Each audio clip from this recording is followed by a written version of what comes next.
The concept of a lever is an important one for weightlifters. It consists of a rigid object to which force is applied. In this case, my forearm is the lever, and the force is supplied by my bicep muscle, which is attached to the forearm here. The second part of the lever is the fulcrum. The fulcrum is a pivot point around which the lever moves, in this case my elbow. The last component of a lever is a resistance arm. In this case, my forearm, with the resistance being supplied by this plate. One of the principles of a lever is that the further away the resistance is from the fulcrum, the more difficult it will be to move that resistance. In contrast, the closer the resistance to the fulcrum, the easier it will be to lift that resistance.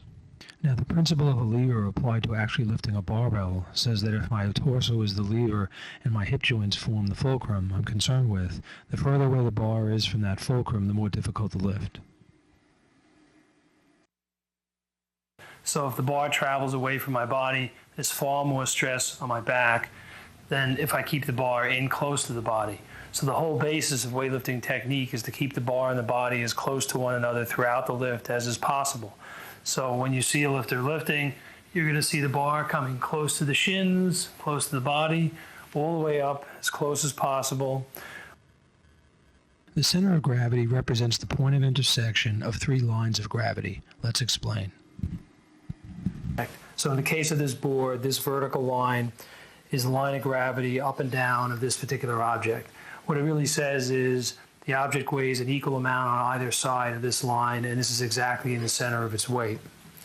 We've drawn another line from side to side that splits the object in that way, and the intersection of these two lines is where the exact center of this object is. Now, the reason this is important is that an object only stays in balance when the center of its gravity, which it would be this point here, remains within the extremes, outer edges of the object. So if I tilt this board and this center line goes outside the bottom of this, the board will fall that way. It'll go outside. So when the center of this object moves, it'll go outside that level and the board falls that way. When the center is maintained within the confines of the outer edges of this object, if I let it go back, it'll fall back into place.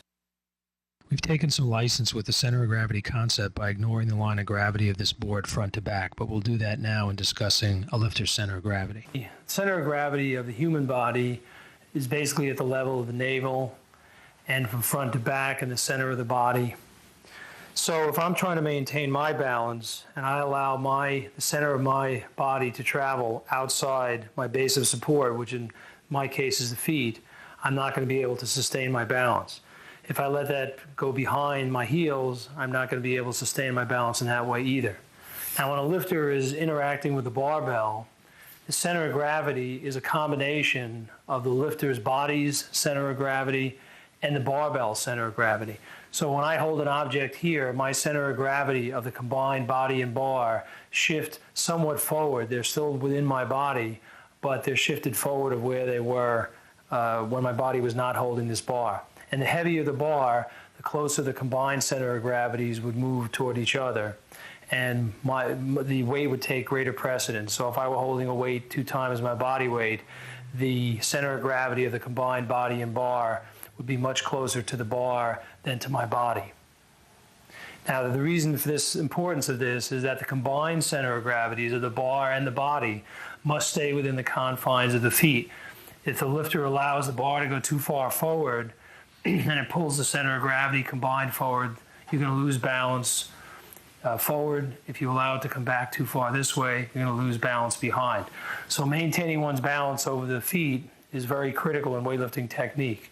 And it may move during the lift, and in fact does move during the lift, from the middle of the foot at the start of the lift, when one is assuming the beginning position, the combined center of gravity is in the middle. As one comes up, it shifts back toward the heels, and then as you complete the pull, it shifts back forward toward the toes. But excessive movements in any direction will cause the lifter to lose balance forward, which will mean they'll end up jumping forward, or if you shift it too far back, you'll end up jumping back. So maintaining that balance is very, very important.